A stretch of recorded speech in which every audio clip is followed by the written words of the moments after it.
Merci. Santé. Santé. Alors, Mademoiselle le Marchand? And for starters, Monsieur Poirot, that is not my name.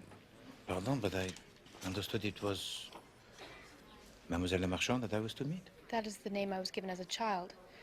My real name is Creole, Lucy Creole. Creole? Now I seem to remember... Yes, my father was Amyas Creole, the artist. And my mother was... Caroline. Creole. That's right. Yes, yes. Story most tragic. But it was a long time ago, yes? 14 years. 14 years? You know, I saw a picture that your father painted in the Tate. Girl in Shadow. Girl in Shadow, that was the one. His composition most striking. Yes, he was a great painter. His reputation is, yes, considerable. I'm not here to discuss his art, Monsieur Poirot. I'm here because I want you to investigate his murder. I was 7 at the time. Too young, really, to know anything about it.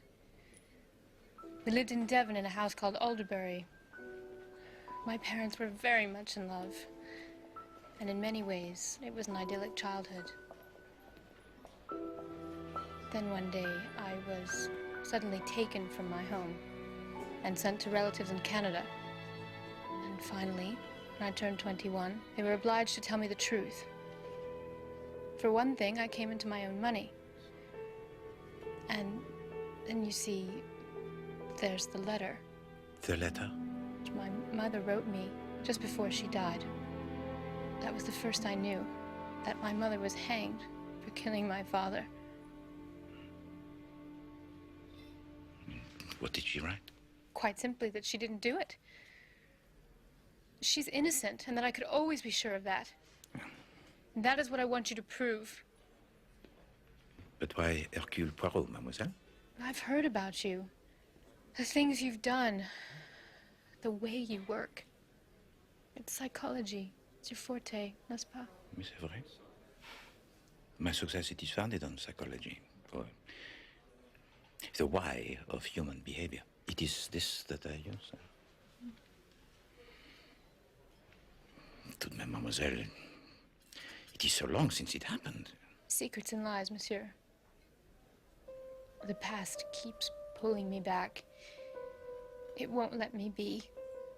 And until these ghosts are laid to rest, I can't move on.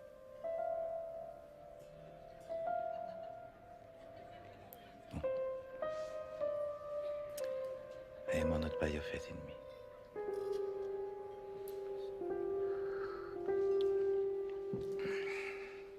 But I cannot, you understand, accept your assurance of the innocence of your mother. Eh bien, she was guilty, what then? I have to know the truth, monsieur. And if the truth is not what you wish to hear? I have to know.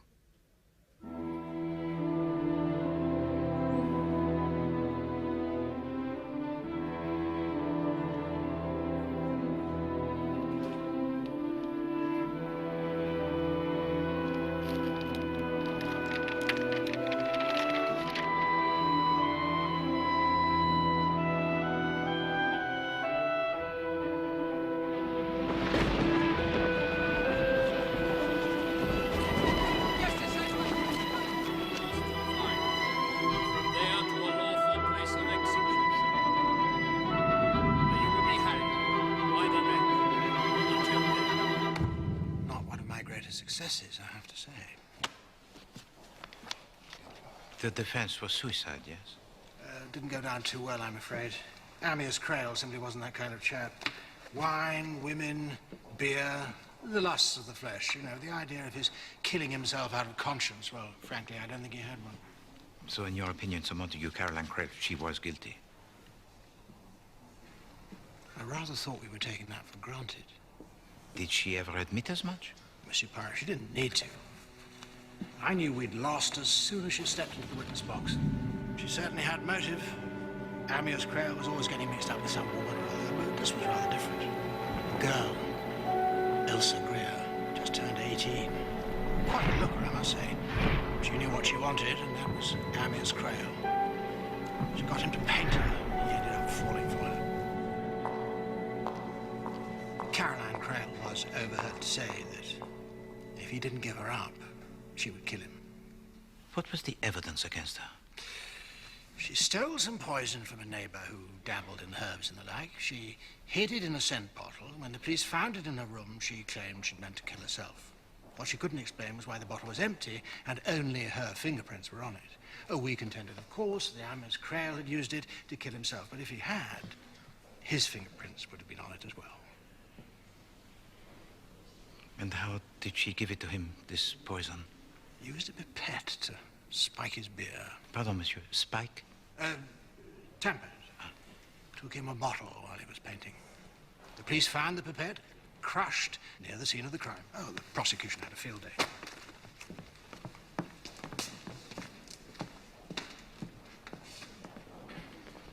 So, she put the cognac into the bottle before taking it to him. No, there's no cognac in the bottle at all, only in the glass. I see. Was that you being inscrutable, Monsieur Poirot? Oh, no, pardon. But there were, I believe, other people present at the time. Oh, yes, there were, let me think, 5, if memory serves. Philip Blake, a stockbroker, one of Crail's best friends. Meredith, his elder brother, lives across the estuary from the house where the murder took place. Elsa Greer, of course, currently Lady Ditcham, though nowadays she spends most of her time in the gossip columns of the divorce court. And the governess, Miss Wilson Williams, that's it. Very capable, but not exactly a barrel of laughs. Then, of course, there was Angela, Caroline's half-sister. Oh, she'd been packed off to school by the time of the trial. Poor thing. She had perhaps a problem? There was a rather unfortunate incident when she was a toddler. Caroline Crail, as a young girl, threw a bit of a tantrum. I did argue that she was not of sound mind. But, fascinating creature. I'll never forget her, you know. She had a quality one couldn't help but admire. Somehow she was above it all. What people will do in the name of love. It makes fools of us all, n'est-ce pas? Eh bien, I thank you so much, Montague. You have been most helpful. Pleasure meeting you, Poirot. Well, tell to me, if you please, if, as her daughter hopes, Caroline Crail did not kill her husband... But she did, old boy. Take my word for it. Yeah, well, then it makes the logic that one of these 5 people must have done so. There's no reason why any of them should. No, but all the same, I think I should pay to them each a visit. Get 5 different versions of the same event.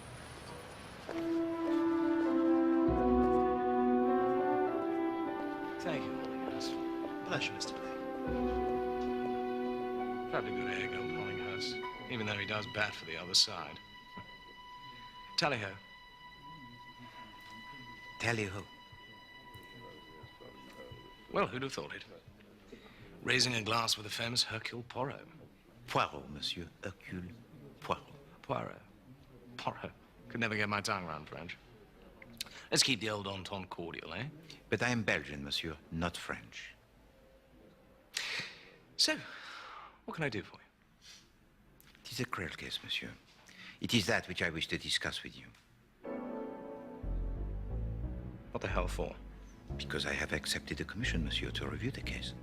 From whom? Lucy Crail? Lucy Crail. Oui, monsieur. Nothing to discuss. 5 minutes of your time, Monsieur Blake, that is all I ask. What the hell is she poking her nose in for? Because she wishes to know the truth. Everyone knows the truth. But all she wishes is to assess for herself the facts. It's over. Dead. Buried. As are her parents, monsieur.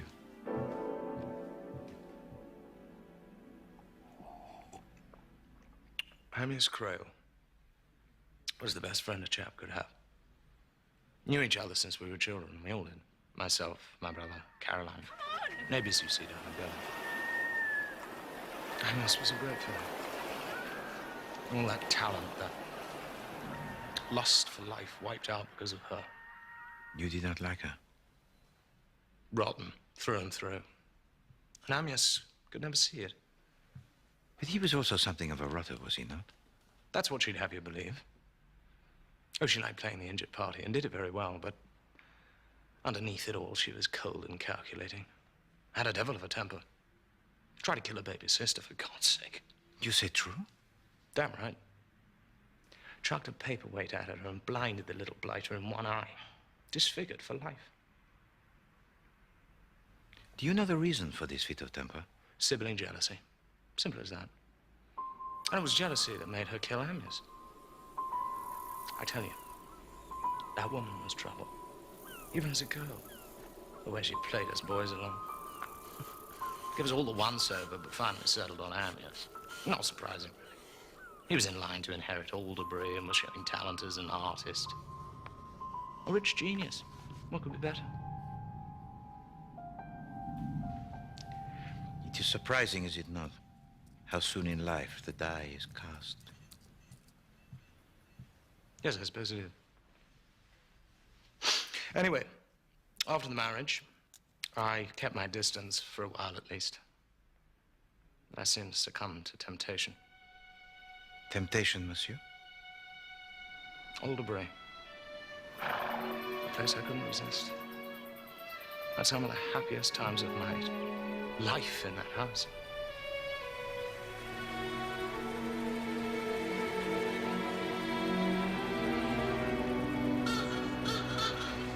That September, like the summers of childhood, I was hoping for a peaceful few weeks. But I should have known better. Morning, Mr. Blake. Good morning, Mrs. Spriggs. Good to see you again. Good to see you, too. Amulus, please. They've been at it for hours. Hello, Uncle Phil. Hello there. Are you grown? And she's not looking after you, is she? No. No. Give her a chance now. Why won't you listen to me, Amulus? Caroline, for God's sake! Run away like you always. There goes the jardinier. There was always something of an atmosphere. This time, you could cut it with a knife. And I soon saw why. Amyas, old chap. How the hell are you? Lovely, isn't she? Sometimes I wish I'd never met her. Thank God you've turned up. Living in a house full of women's enough to send any man off his chump. Philip, how lovely to see you. Hello, Caroline. Just in time for lunch. Will Elsie be joining us? Elsa. Amyas is doing her portrait. Skittish little thing. She should watch all that sun, you know. Can be very aging. Things are a bit rocky at the moment. Is it serious, then? Oh, sorry. It'll be a damned good painting. That's not what I asked. You know me, Phil. I can't help myself.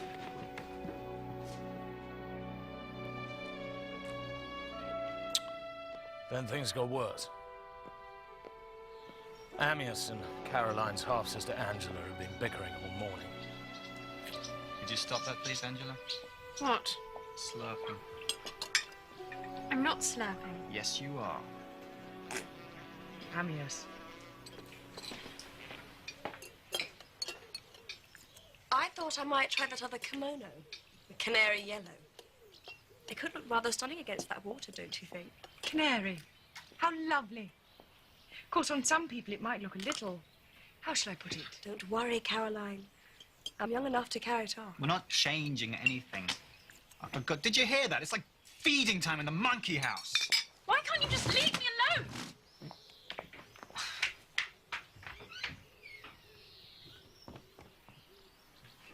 Haven't seen this before. It's by Volga McDowell, a young Norwegian. Extraordinary, don't you think? Everyone's talking about him. Got a sense of humor, I'll give him that. Don't you agree, Miss Williams? Beechwood, isn't it? Thank you, Mrs. Speaks.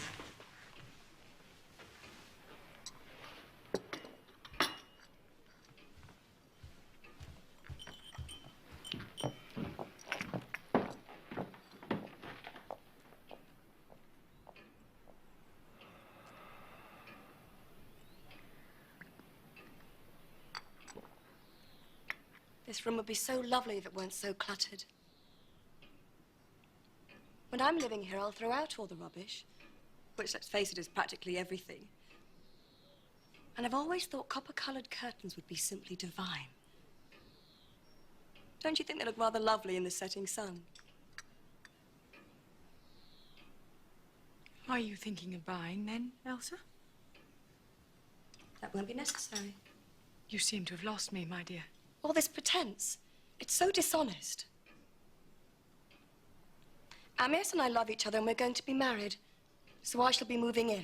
As I suspected, my dear. You're completely insane. Bloody beast's giving me the most frightful indigestion. I asked Mrs. Spriggs for some bicarbonate of soda. Good thinking. By the way, Elsa says you want to marry her. Is this true?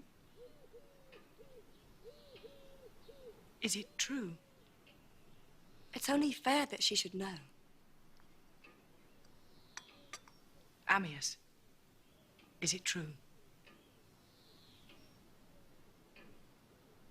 Then it is.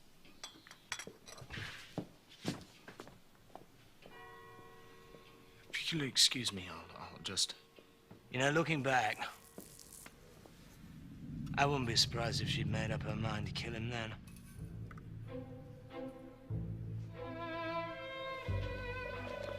Amias, do tidy yourself up. We're going over to Meredith's for tea, remember? Oh, yes, I'd forgotten. Philip, you should do some fishing while you're here. The sea's probably swarming with mackerel.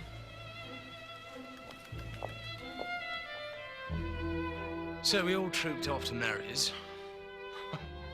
Not very merry that afternoon.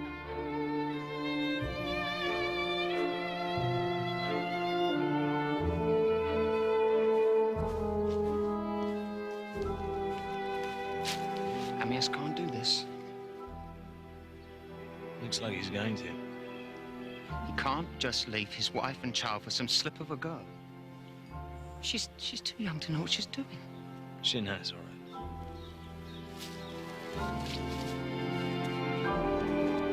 Poor old Mary. All that sensitivity. No use at all. Hard to believe we come from the same stable. After tea, he took us to his lab. Con-ine. I've never heard of this. It's distilled from the flowers of the spotted hemlock. It's highly poisonous, but it can be efficacious in the treatment of whooping cough. Then he had the cheek to read us some classical tripe about the death of Socrates or Plato or some such nonsense. The man who administered the poison pinched his foot and asked if he felt it. Socrates said no. Then he did the same to his legs, and gradually, moving upwards in this way, he let us see that he was getting cold and numb. He said that when it reached the heart, Socrates would be gone. Back at HQ that evening, Amias and Angela had a god almighty row about something or other. But that was nothing out of the ordinary. I even think she might have thrown something at him. Can you remember what? Good Lord, no. It was 14 years ago. Oh, yes, of course. You are being most helpful, Monsieur Blake. The next morning, when I came downstairs, I heard Amias and Caroline out in the library. I don't know where they got the energy from. I swear to God. You and your women. Someday I'll kill you, Amias. I swear to God I will. Good morning. Lovely day. I want to get on. I'll go change. Don't be long. Bloody women.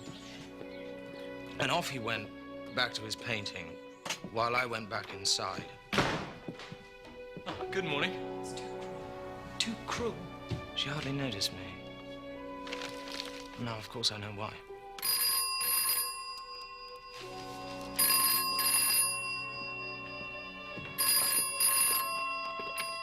Hello? What the hell's the matter?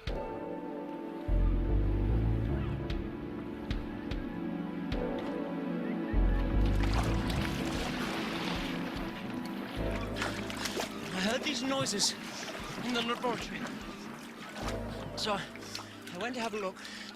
And the quinine bottle was not only out of place, but it was practically empty. And I swear to you, Phil, that yesterday it was full. Are you sure? Of course I'm sure. I'm very careful about these things. And I knew at once it must have been Caroline. I should have gone straight to Amias and warned him. That's absurd. Caroline wouldn't dream of such a thing. Then what's your explanation? We'll discuss it after lunch. I'll see to her. What are you two up to? We were Oh, what a surprise. Yes. We were just having a chat about Angela and school. I'm not at all sure it's the right thing. Sorry about that. Hello, everybody. I'd kill for a cold beer. I'll send some down. I think we could all do with one. And that's when it happened. Why don't I take it? Oh, no. Enjoy the sun. At the time, I reasoned it might be jealousy, that she couldn't stand the thought of the two of them being alone together. I should have realized, but instead I just sat and watched. I had the chance to save him, and I did nothing. You reproach yourself unduly, Monsieur Blake. Amos didn't join us for lunch. And then Caroline took him coffee. So calm and collected, and yet she must have known by then he'd be dead. Miss Williams went with her, and then Meredith wandered off. But it wasn't long before we saw him again. Get a doctor, quick. What's wrong? It's Amias. What? I'm afraid he's dead.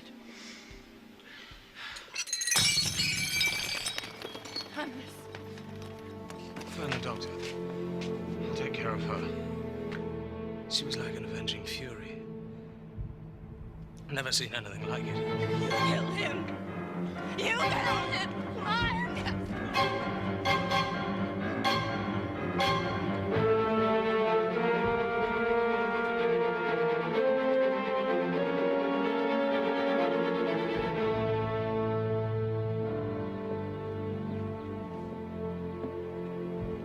You've killed my dearest friend. No. He did it himself. Tell that to the police.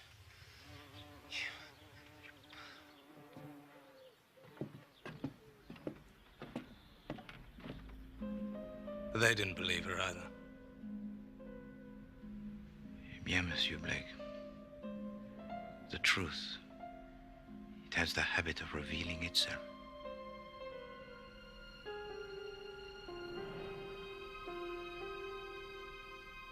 Monsieur Poirot. Lady Titisham. Let's get on with it, shall we? I said all I had to say about the Creel case many years ago. But I found your letter rather intriguing.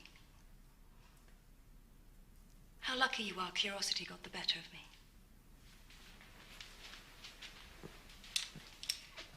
Indeed I am, my lady. It must be very painful for you to recall. Painful? No. My father was a mill hand, worked his way up and made a mint. You can't do that with thin skin, and I, Monsieur Poirot, am my father's daughter. I am not as sensitive as you might think. Then that makes my task a little easier. One so often jumps to the wrong conclusion. At the trial, for example, people thought what a terrible ordeal it must have been for me. The brutish questions, the ghastly journalists, the mindless screaming crowds. But the English are a people very moral, n'est-ce pas? That's one way of looking at it. Alors, if you did not find the trial an ordeal, how did you find it? I enjoyed it. You see, I got exactly what I wanted. And what was that? Caroline Creel at the end of a rope.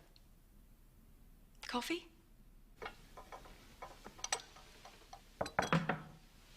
Thank you, Tipping.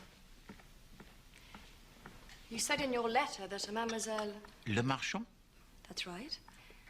Had commissioned you. I don't believe I know her. Oh, she is the daughter of Amias and Caroline Creel. Oh, yes, of course, there was a child. Oh, dear. Does she think it was my fault? That is a possible interpretation, oui. How very stupid. Cream? No. Merci. So you take no responsibility? Why should I? I loved him, and I would have made him happy. And that woman killed him to stop that from happening. You have to understand.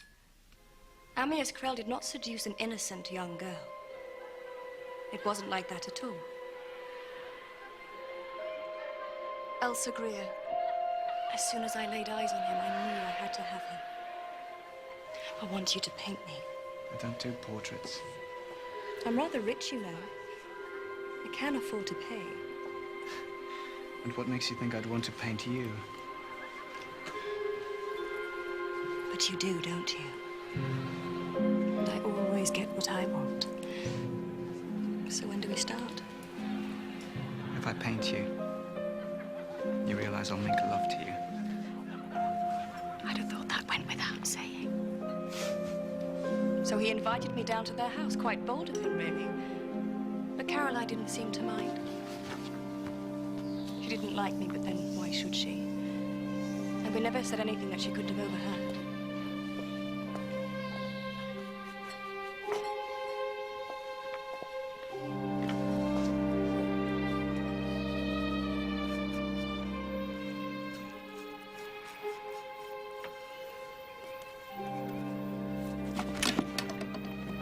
But we were more than aware of what was going on. What is it? I think you ought to go back to London. With the picture? We've hardly started. I can't paint you, Elsa. Why? You know why. So I left. I didn't write or telephone. And then after 10 days...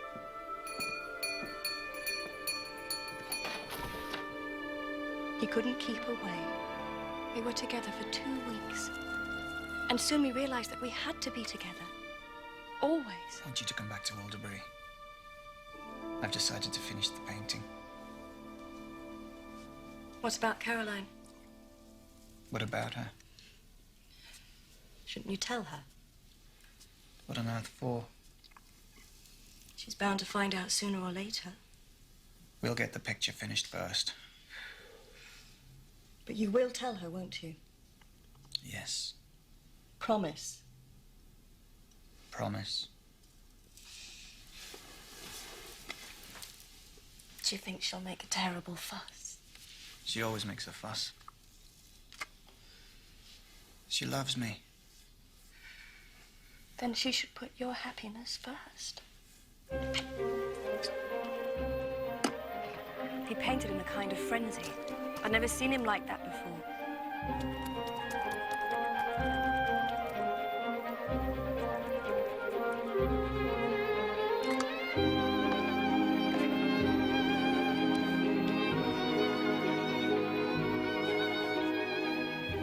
Keep still, for God's sake. I was convinced we should tell her, but Amyas wouldn't hear of it. And then one day I lost my patience. Amyas and I love each other. And we are going to be married. So I shall be moving in. Amyas was furious. But he had to admit what I said was true. And I still think I was right. Honesty is, after all, the best policy. Don't you agree, Monsieur Poirot?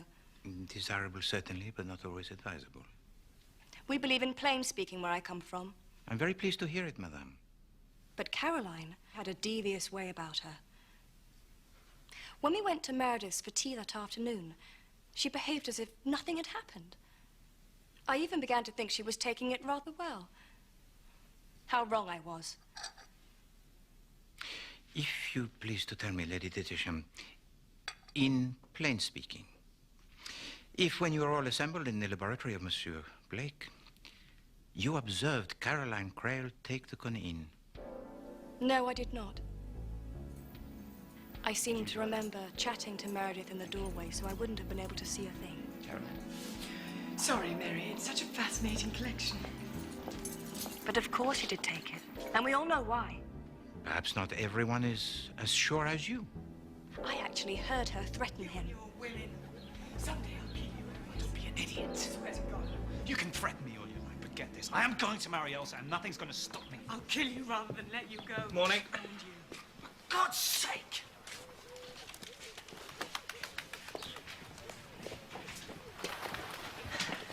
Lovely day. I want to get on. I'll go change. Don't be long. Which I did. Then I went to join him, and I poured him a beer.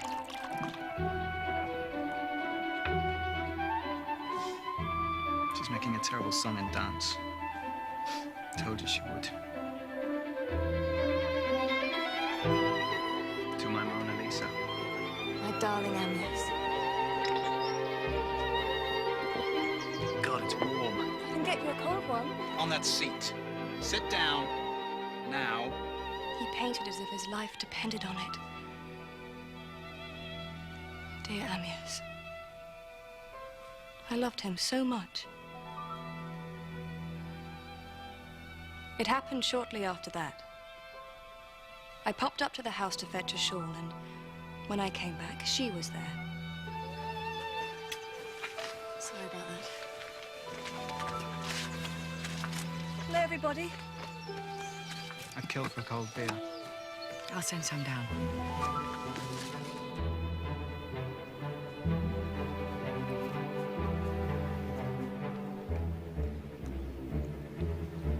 She must have known then what she meant to do. She brought it back about 10 minutes later. Oh, tastes foul. Everything tastes foul today. Too much bile, my dear. It'll choke you one of these days. I didn't suspect a thing. About 40 minutes later, he complained of stiffness and pains. Bloody rheumatism. Then the bell sounded for lunch and Meredith came to fetch me.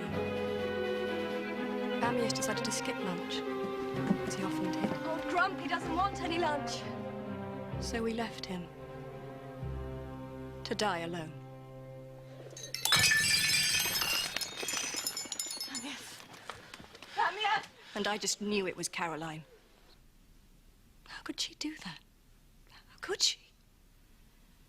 It is a story most tragic, n'est-ce pas? Hanging was too good for her.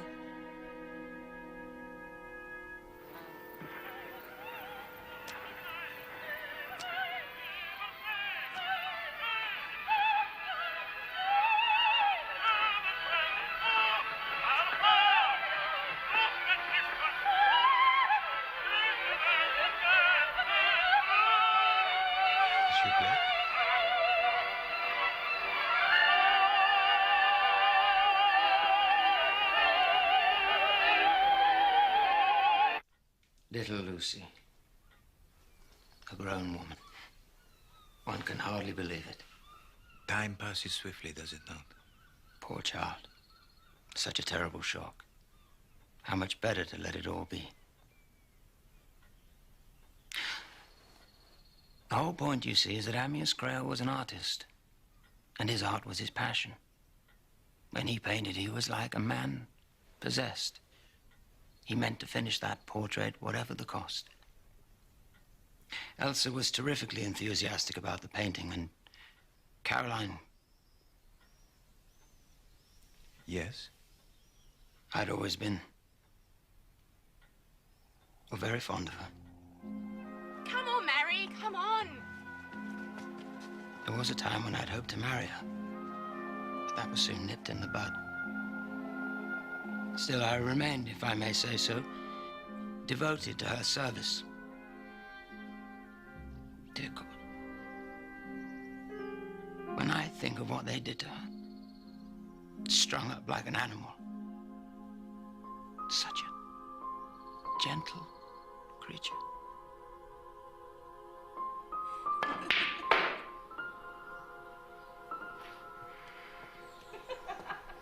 I remember a conversation we had shortly after it all began. That was great. Hold it there. Do you think he really cares for her? Well, He's very committed to the painting.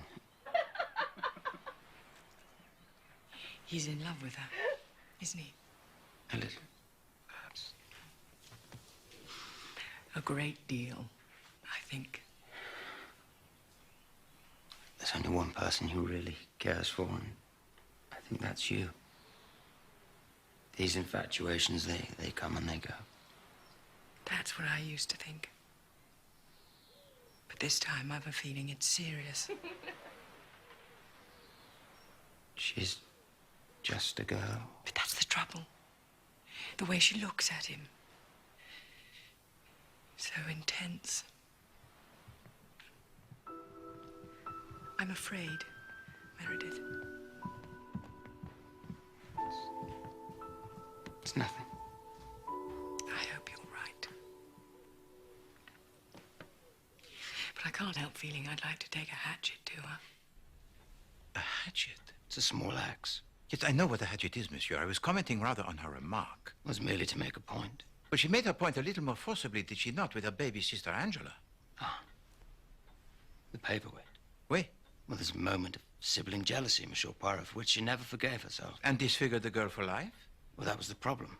It was a constant reminder. She tried desperately to make amends, which in turn made Amias very jealous. You knew him for many years, n'est-ce pas? Since boyhood. But he was always more Philip's friend than mine. You did not like him?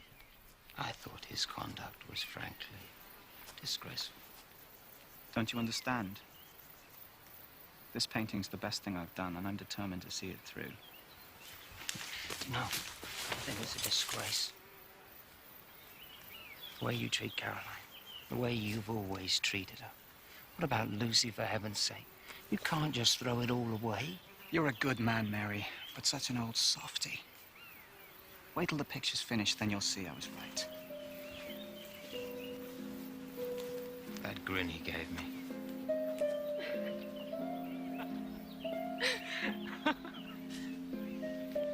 I'll never forget Caroline that afternoon. She made such an effort, and yet behind it all. Is anything the matter, my dear? Everything. It's gone. Finished.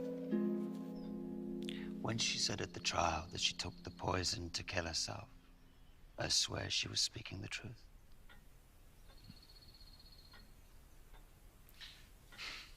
But why did you take your guests into the laboratory? Someone must have suggested it. Caroline Creel, perhaps?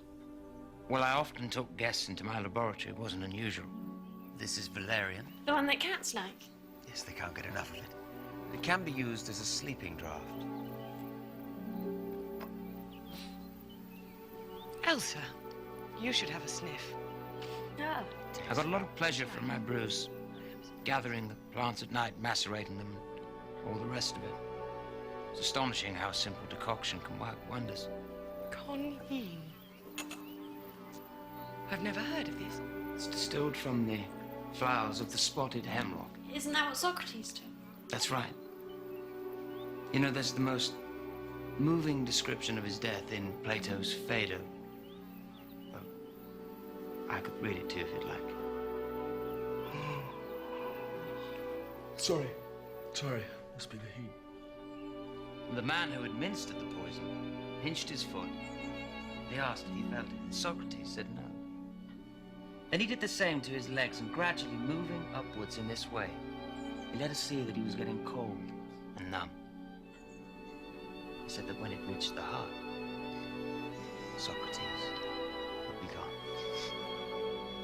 And that is how Ammius met his fate the very next day.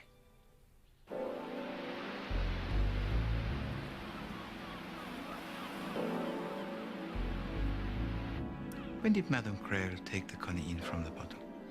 Well, just before she came into the study, I think Philip and Angela left first, followed by Ammius. I was in the doorway waiting to lock up, having a word with Elsa, and I suppose that's when she took it. Caroline. Oh, sorry, Mary. It's such a fascinating connection.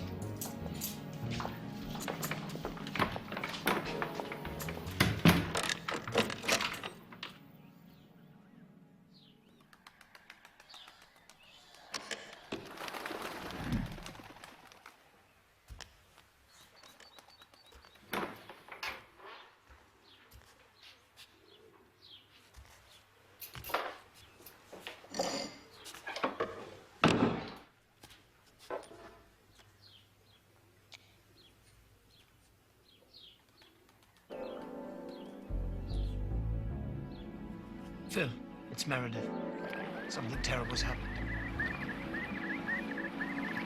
He immediately suspected Caroline. Quite unfairly, in my opinion. Who else would have done it? It must have been Caroline. Then as we approached the water garden, we overheard Amyas and Caroline having a rather heated discussion. I think about Angela being packed off to school. I was in such a state I didn't pay much attention. I'll see to her packing. Philip blamed himself for not acting sooner. But how on earth could anyone have assumed at that point that someone had murder in mind? I needed time to think. So just before lunch, I sat above the water garden where Amyas was painting Elsa. And I can sit there like a Roman empress in a Colosseum. So radiant, full of life. More alive than any person I've ever known. Still. The blind confidence of youth. Bloody rheumatism.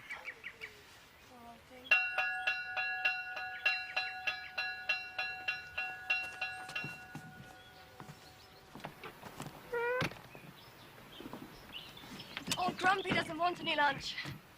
The problem was he often looked like that when he was working. So I didn't think anything of it. Elsa. I could eat a horse. You know, I do so wish. What? Well, that you and Amyas would stop it. Just stop it. He has a wife and child. His place is with them. Oh, Meredith. After lunch, we had coffee on the terrace. Caroline took a cup down to Amyas, and Miss Williams accompanied her. I followed shortly afterwards, I think, to walk off my lunch. Mr. Blake! Mr. Blake! What's wrong? A terrible thing! What is it? Mr. Crail. He's dead. Would you be so kind as to call a doctor?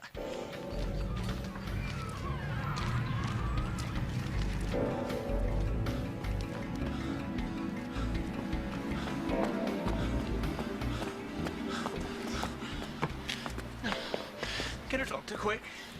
What's wrong? It's Amyas. What? I'm afraid he's dead. Yes. Poor child. She just couldn't believe that life could play so cruel a trick. Caroline stood there, quite calmly, and said he must have done it to himself. So you are perfectly convinced, monsieur, that she was guilty? She was provoked. In the extreme. But you do not believe it was suicide? Caroline did it. I'm sure of it. And anyway... well, if she didn't...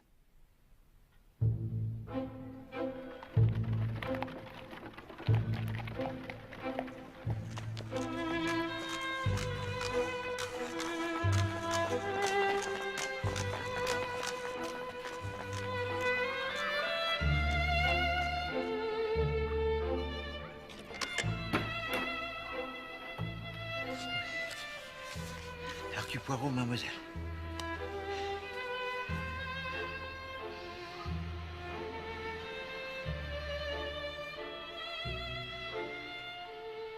Lucy Crail. So she must have been very young when last you saw her. 7.5. Charming. A little too quiet. Lived in a world of her own. If you please to tell me, mademoiselle, her parents, they were most devoted, yes? One does occasionally find, Monsieur Poirot, a husband and wife so wrapped up in each other that the child hardly seems to impinge. So more like lovers than husband and wife. If that's how you wish to put it. Did you like Madame Crail? Yes, I was very fond of her. And your pupil? Angela was a most interesting, if difficult, girl. I cherish the belief that I've played a modest part in her success. Have you read her book on the tombs and the Fayum? Sadly, no. It's compelling stuff. Read it. Yes, I shall. must have been upset when she was sent away to school. No, not at all. The home life was hardly what one would term ideal. Caroline indulged her. Amyas got jealous. He and Angela would fight. She'd end up playing some spiteful trick. Although, of course, far greater ructions prevailed. You mean Elsa Greer? Exactly. What was your opinion of her? She was thoroughly unprincipled.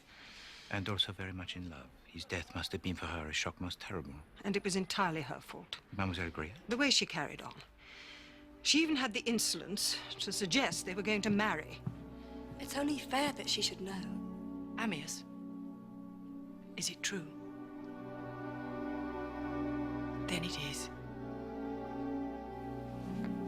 The look she gave him, magnificent. And then she walked out, head held high, her grace and dignity unsullied. Was she aware of how much you admired her? I believe, I hope that I adequately expressed my support for her. Mrs. Crail. Not now, Miss Williams. I just wanted to... Another time, please. Yes, of course, I'm sorry. I think you're wonderful. Oh, but you don't know.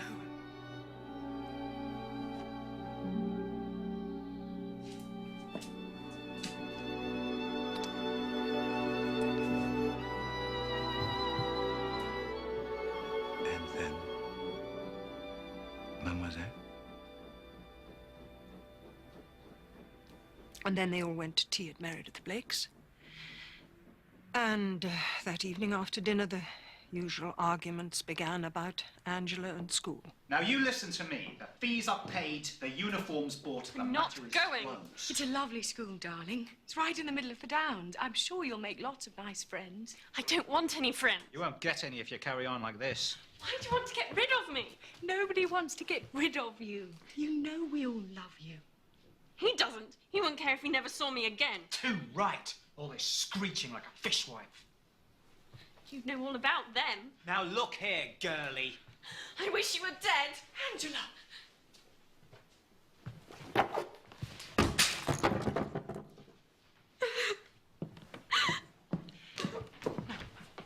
I followed Angela to her room and reprimanded her sharply. The next morning was so beautiful, I fondly thought it might restore some peace to our lives.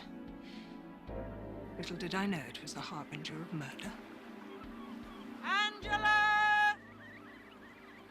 Angela had yet again disappeared. I thought for a swim, but there was no sign of her. Angela! So I returned to the house. Mrs. Crail was about to serve some beer before lunch, so I offered to help her.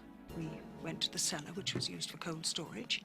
As we arrived, we found Angela behaving in a most suspicious manner. What on earth are you doing with that? I was just... I hope you weren't thinking of drinking it. I'll take it if you don't mind. Would you mind serving the others? I'll pop this down to Amyas. And all this time, Mademoiselle Greer was sitting for Monsieur Crail? Yes. Oh, he got what he deserved. Well, he acted very badly, oui, c'est vrai, but he was, well, a great artist, n'est-ce pas? Great. Couldn't even draw. His perspective was terrible. His anatomy was all over the place. I know what I'm talking about. I studied art as a girl in Florence. Tell me, mademoiselle, you were with Madame Crail when she discovered the body, yes? No, not exactly. We went down from the house together after lunch. She was taking Mr. Crail some coffee, and I was going to the beach to look for Angela's jersey. Amyas? Amyas!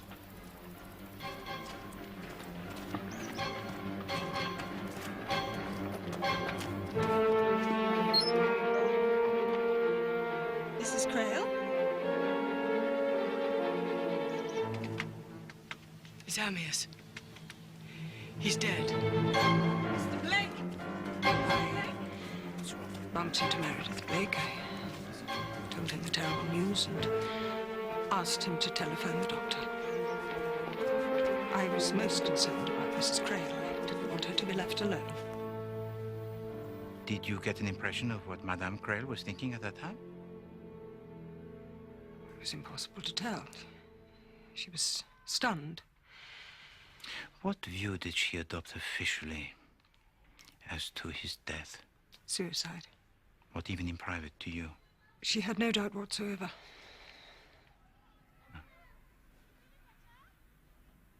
And what did you say to her? Is that chair uncomfortable, mademoiselle? It's perfectly comfortable, thank you. You were about to tell me. I think I said, certainly, Mrs. Crail, it must have been suicide. Did you believe that? No, I did not. But understand this, I was entirely on her side. So you would have liked to have seen her acquitted? Well, of course I would. A woman of honor, of dignity, hanged like a carcass in a butcher's shop. Poor Lucy. Having to be confronted by all of this.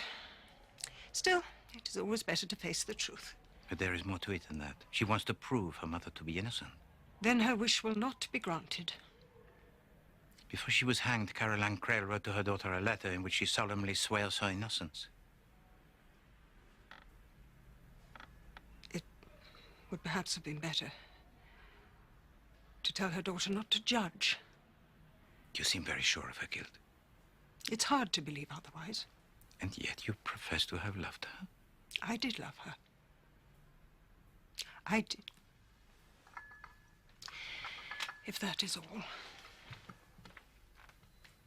Oh, yes, yes, of course. Thank you very much for your time, mademoiselle. You have been most helpful. I know that she was guilty, monsieur. Without a shadow of doubt. May I ask how? After bumping into Meredith Blake and informing him of Mr. Crail's death, I returned to Portugal. Mrs. Crail was not in command of herself as I implied. It was the fear on her face that told me the truth. That's when I knew she had poisoned her husband. And I, for one, do not blame her. She never knew what I'd seen. And I never told her. In fact, I never told anybody. During the trial, I was never asked a question to which I returned an untrue answer. But I was guilty of withholding certain facts. And I do not repent of that, Monsieur Poirot. I would do so again.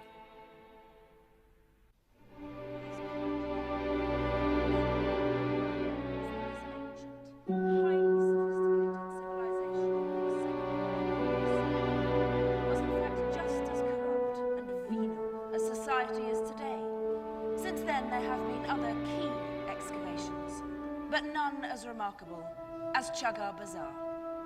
Thank you. Thank you so much, Monsieur.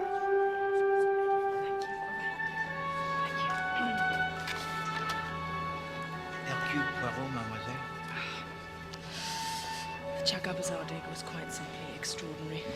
Did you read my account of it in the National Geographic? Sadly, no. I have not yet had the... Fairly definitive, though I do say so myself.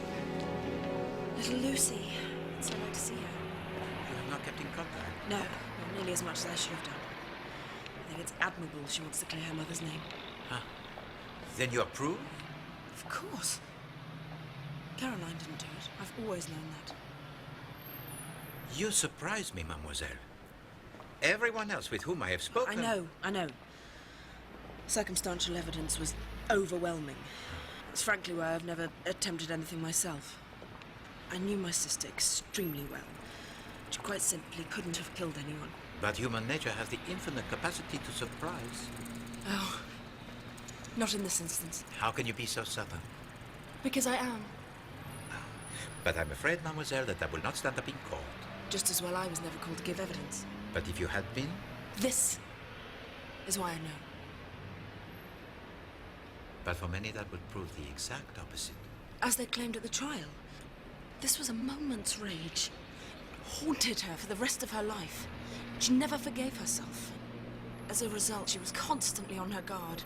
I'm not saying she was meek or timid, quite the opposite. Murder? Never. Never.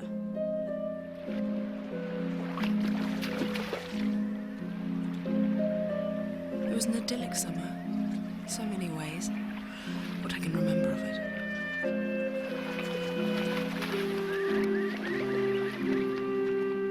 Oh, come on, Lucy, do shoot me. That's the whole point.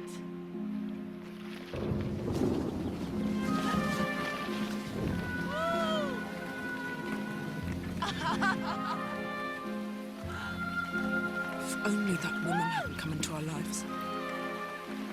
All this pretense. It's so dishonest. Amyas and I love each other and we're going to be married. So I shall be moving in. Then when Amyas came out... Why did Elsa say she's going to marry you? How the devil did you hear that? The window's open. It's damned rude eavesdropping. But why did she say it? It was a joke. Doesn't sound very funny to me. Enough, all right?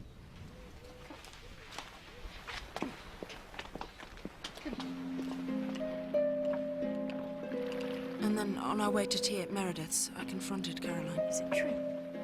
What, darling? Elsa's going to marry Amyas. Only after I'm dead.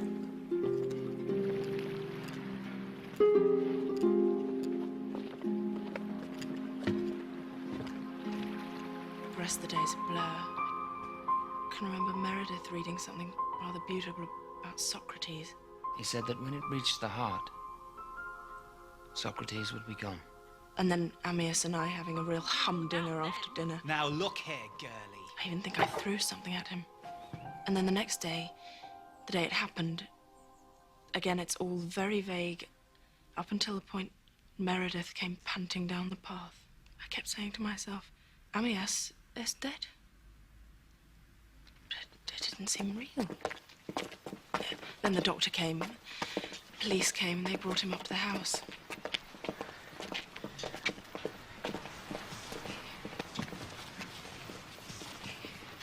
I want you to go to Grandma's with Lucy. No, I don't want to go. I want to stay with you. I know, my darling. But it's best that you do. It'll be easier that way, believe me. No, please. I don't want to leave you. For me, my darling. Do it for me. And you must try not to think about it. There's nothing to worry about. I promise.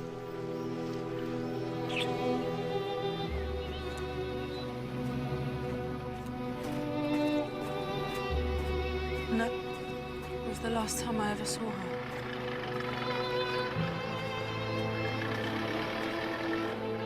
The end of summer. It was the end of childhood. A few days later, she was arrested. I was sent to school in Germany. Lucy was sent to relatives in Canada.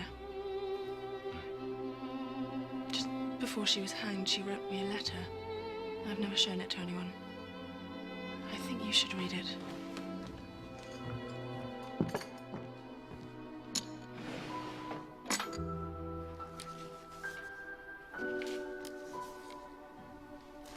Merci, mademoiselle. My darling Angela, I want you to know that it is all right. I have never lied to you, and I don't now when I say that I am happy, that I feel a peace that I've never known before. It's remarkable. She was a remarkable person, and innocent. But the letter, it does not say so explicitly. Because she didn't need to say it.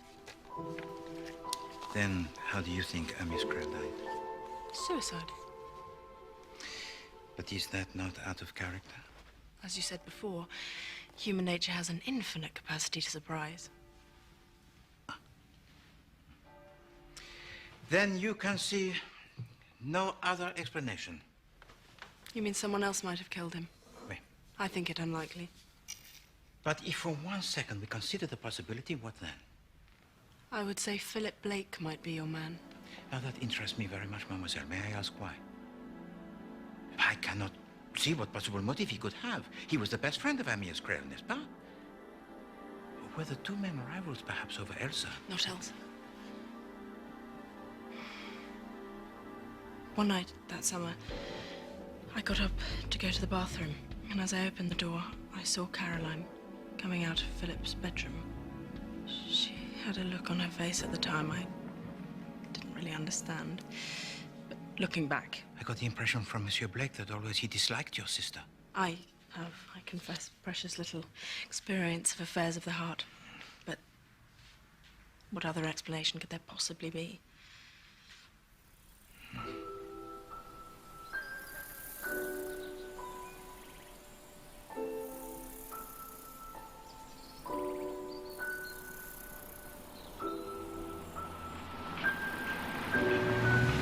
This could be a disaster. You can trust me, mademoiselle.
Warms my heart to see you all together again. Is Lucy joining us?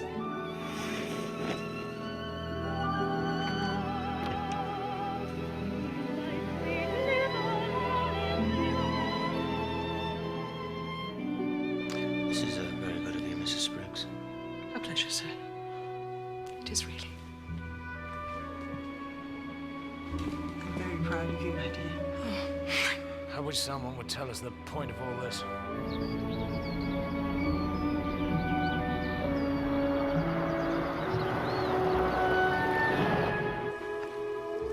If you will excuse me.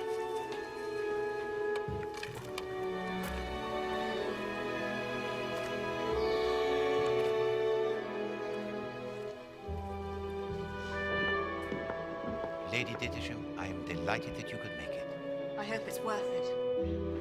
God, this place is falling apart. I thought that before we joined the others, I'd kill for martini. we might have a little word. You don't let up, do you? To come straight to the point. I'm pleased to hear it. After the trial, did Meredith Blake show any interest in you at all? Animals. Stupid, unthinking animals. What a terrible ordeal for you, my dear. What a brave girl you are. Elsa, I've had special feelings for you ever since we met, you know. And now you're all alone in the world. Oh, do shut up. Were you not surprised? Just faintly nauseated. Can I have my martini now? But of course.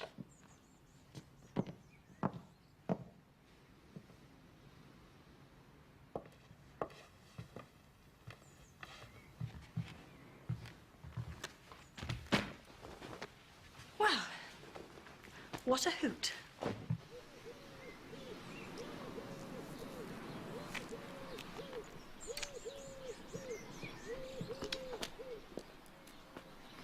I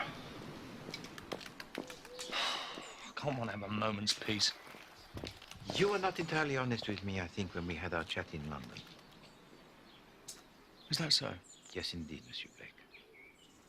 On at least one night during that summer, Madame Crail was seen coming out of your room at an hour somewhat compromising. Who told you that?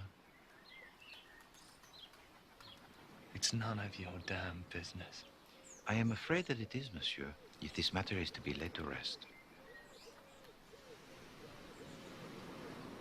She thought she might try it on. He's gonna leave me, I know he is. I can't bear the thought of being without him. Oh, Philip. Philip. Sometimes I get so lonely I feel I'm going mad. She always thought she could get what she wanted. But that didn't wash with me. I think you better go back to bed.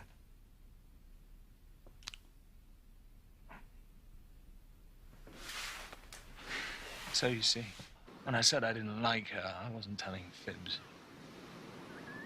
No. Merci, monsieur.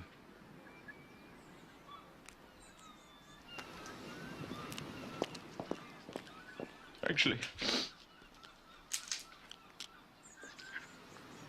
it's not quite true. Monsieur Blake, are you all right? It's all such a mess. Always has been. Since we were children, and she was always ready with some snide remark. Amias and I,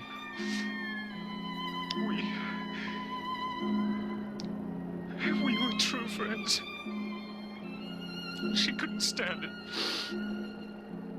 It meant everything to me. Everything.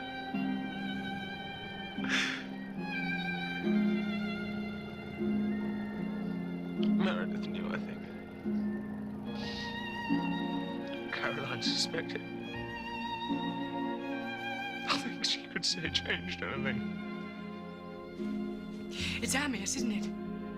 It's still Amias. You just can't get him out of your head. Do you have any idea how pathetic you are? Just made me hate her all the more.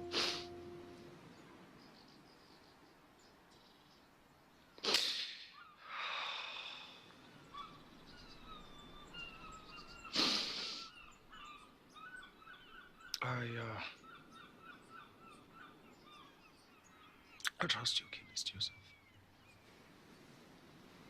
Of course. Not that I care much anyway.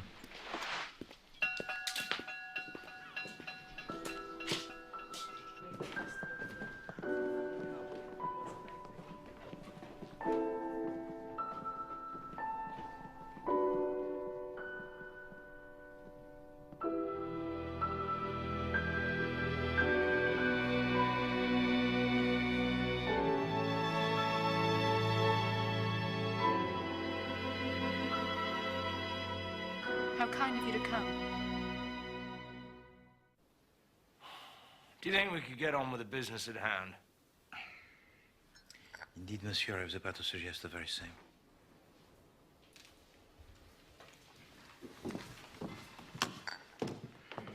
Et alors, where to begin, huh? Well, as you know, it was my purpose to discover the truth about the murder of Amias Craig. We all know the truth. Yes, indeed, Monsieur Blake. But sometimes what we accept as the truth may not be the full story, n'est-ce pas? And sometimes it may not be true at all. D'accord. This is what I learned. That at no time did Caroline Crail protest her innocence, except in her letter to her daughter. That in the dock she showed no fear. That in her letter to her sister she expressed acquiescence in her fate. And in the opinion of everyone, with one exception most notable, Caroline Crail was guilty. Of course she was. Yeah, but it was not for me to accept the verdict of others. No, it was necessary for me to examine the facts and to ensure that the psychology of this case accorded itself with them. Now, there is no doubt whatever that she had the ample motive, and much of the evidence it tells against her. The scent bottle discovered in her room, the poison that she admitted to stealing, the row with her husband in which she had threatened to kill him. None of this seems incorrect psychologically. But then we come to something that does not quite ring true. After Meredith Blake discovers the poison is missing, he rows over here to discuss it with his brother, On their way up to the house, they overhear a discussion between Caroline Crail and her husband on the vexed subject of Angela being sent away to school. It's shameful behavior, Amias. You're being so hard on her. For God's sake. Discuss this after lunch. I'll see to her packing. Now, that does strike me as odd. They have just had a row, most horrific, in which she has threatened to kill him, and yet a short time later they're having an argument, relatively trivial, in which Monsieur Crail says he will see to Angela's packing. Now, does that not strike you as strange? Why should he do her packing? When there is her sister, or the governess, or the housekeeper? I did not know Monsieur Crail. But you know, somehow I cannot picture him folding neatly the skirts, the blouses, or the underwear. Another thing that struck me as odd, having just threatened to kill him, Caroline Crail offers to bring to her husband a cold beer. A simulation. You think so? But if she intends to poison him, would it not be more intelligent to, what is the word? Spike the supply of beer that he has in the water garden when no one was about. Hello, Caroline Crail brings to him the beer from the house. He drinks it. He says, everything tastes foul today. And after lunch, she finds him dead. We know all this. Oh, oui, bien sûr, but now I offer some information which is new. After asking Meredith Blake to call for a doctor, Mademoiselle Williams returns to the water garden.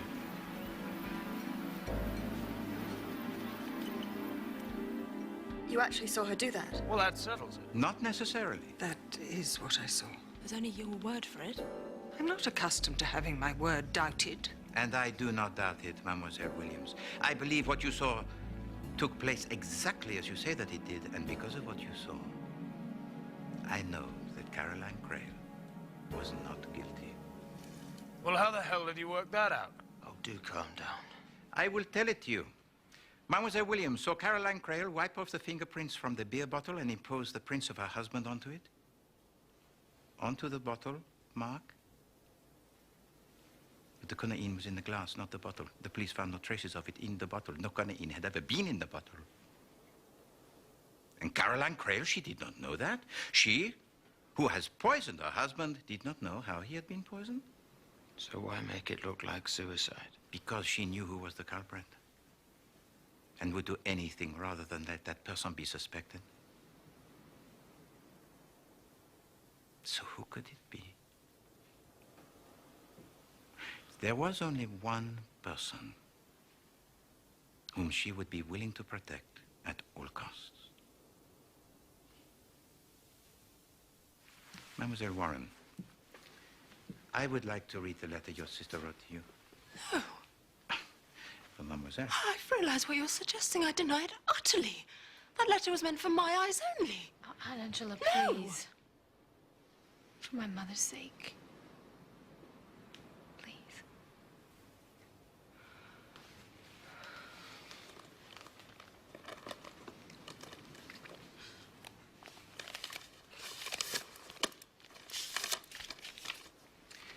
Merci, Mademoiselle. My darling Angela, I want you to know that it is all right. I have never lied to you, and I don't now when I say that I am happy. That I feel a peace that I've never known before. That I've never known before. Don't look back and don't grieve for me. Don't look back. Live your life and succeed. It's all right, my darling. It's all right. I'm going to Amias, and I'm happy. And you must be too. One has to pay one's debts. Your loving sister, Caroline. It is a beautiful letter, no? And also quite remarkable, for it contains one omission that is most striking. There is no protestation of innocence. Because it was unnecessary. Oui, bien sûr, because she thought her sister knew that she was innocent for the best of all possible reasons. And her only concern was to comfort, to reassure, and to avert the possibility of you having to confess. It's all right, my darling. It's all right. She wanted me to be happy. It's as simple as that. Yes, indeed. And so that the burden of your guilt may not be too great, she tells to you one must pay one's debts. And now, at last, she has the chance to repay the debt she owes you for the injury she caused you all those years before. And now the trial, the sentence, nothing can touch her. Because finally she felt redeemed. She felt, well, at peace with herself. And in the light of this, everything falls into place. Now look here, girlie. I wish you had. When Angela threw the paperweight at Amia's cradle, the memory that haunts her is brought to life most vividly. Then the next morning, she sees Angela tampering with a beer. I'll take it if you don't mind. Which she then brings to Amias. It's foul. Everything's foul today. And after lunch, she finds him dead. Alors, she is convinced he has been poisoned, but who could have done it? And then, suddenly it hits her. The resentment of Angela over the school, her disapproval of Elsa, her rage the night before, her tampering with the beer. And she remembers her so well. Her own violent emotions at that age. So yes, Angela. It has to be. And the one thought that springs into her mind is how to protect her. So she wipes the fingerprints from the bottle, puts her husband's there instead to make it look like suicide, sends Angela out of the country as soon as possible, hoping against hope that she does not confess. But if I'd done it, of course I'd have confessed. I'd never have let Caroline suffer for what I'd done. But you did tamper with the beer, did you not? I can't remember that. Monsieur Blake, you say that you heard a noise in the laboratory on the morning of the murder? Yes, it was probably a cat. Or probably not. I would suggest, rather, it was someone who got in through the sash window and took something from the shelf. The valerian. Hard to put in Amias' string. I remember taking it. Oh, Angela. Was it really that day? Oui, mademoiselle. And this is valerian. The one that cats like. They can't get enough of it. And it was the description of it by Monsieur Blake which gave to you the idea? Yes. I remember getting out some beer and Caroline catching me before I could put the stuff in it. I never connected it with that particular day. She thought it was me.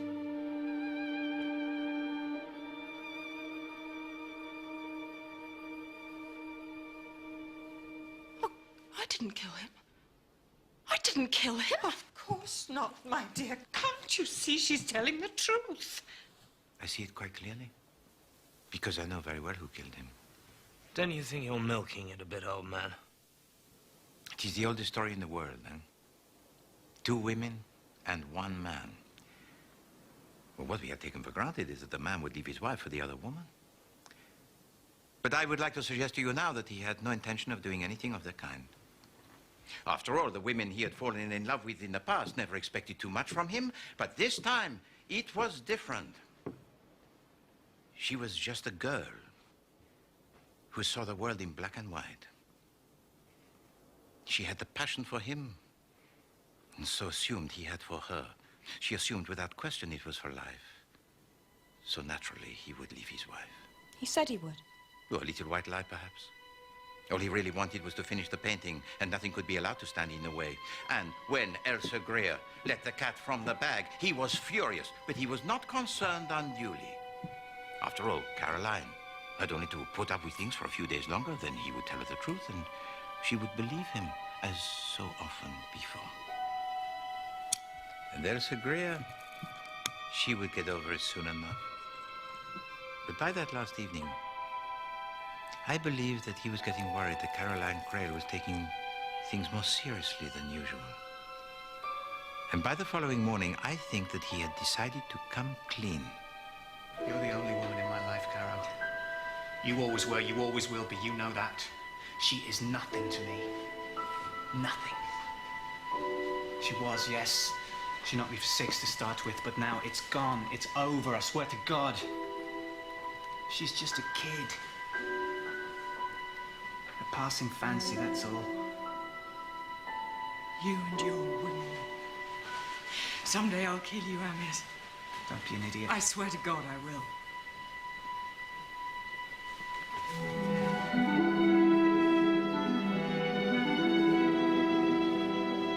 What he did not know was that Elsa Greer had overheard every word. And the account that she gave to me of the conversation was not the true one. You're very sure of yourself, aren't you, Monsieur Poirot? Of this, Lady Dittisham? Yes, I am. When Amias Grail came down and said he wanted to get on, you said you had to go and change. Which you did. Eventually. I wonder, do you realize how angry was Madame Crail with her husband for his treatment of you? How very touching. When Philip Blake encountered her coming out of the library. Good morning. Too cruel. It was of you she was thinking.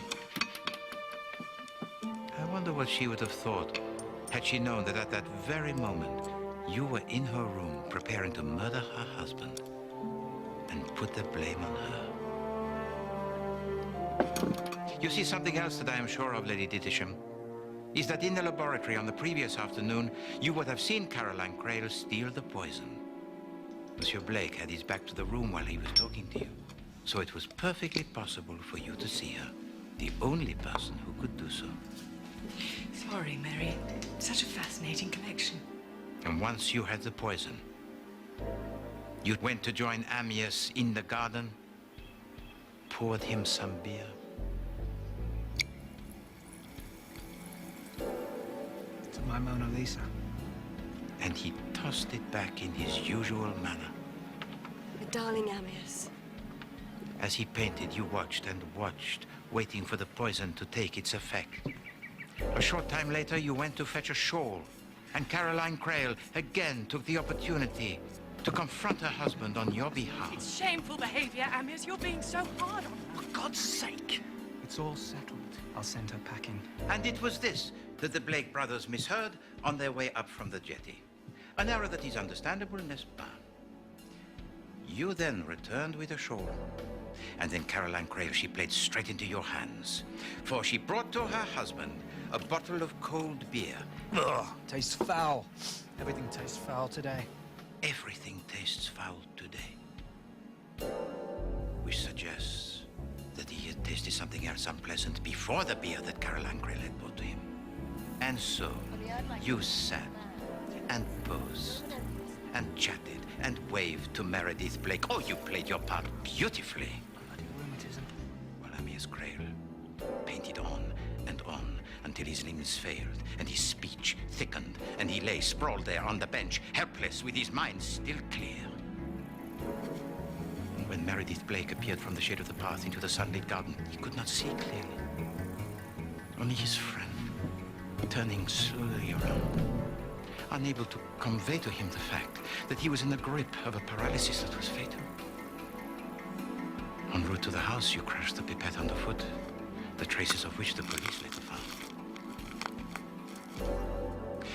And then went to lunch, leaving Amias Grail to his fate.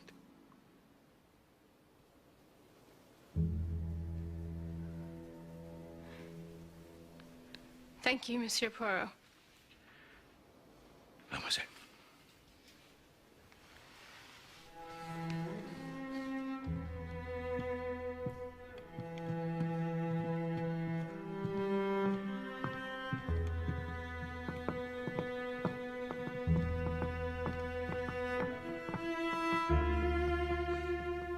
Amias dead.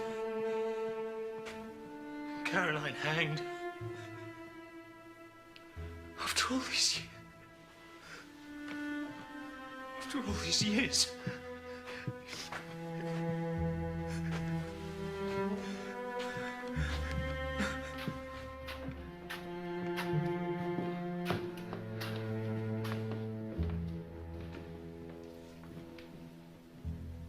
You're very clever, aren't you? I hope you don't expect me to confess. So what are you going to do? I shall do what I can to induce the appropriate authorities to grant to Caroline Crail the posthumous free pardon. And me? What are you going to do about me? I shall lay my conclusions before the necessary people. If they decide that there is a case against you, they may act. But it is my opinion that the evidence is not sufficient. Inferences only, huh? Not facts. Moreover, I believe they would not be anxious to proceed against a person in your position. When I saw Caroline take the conaine, I thought she meant to kill herself. But the next morning, when I overheard them talking about me, I loved him. And he was just stringing me along. And she felt sorry for me. I watched him die, Monsieur Poirot. And I never felt more alive. But what I didn't understand was that I was killing myself. It was as if they hadn't died at all. But I had.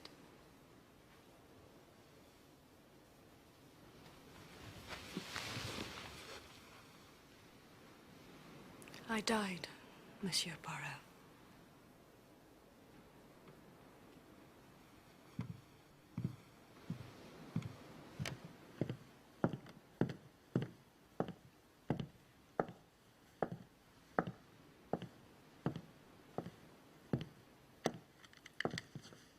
Elsa!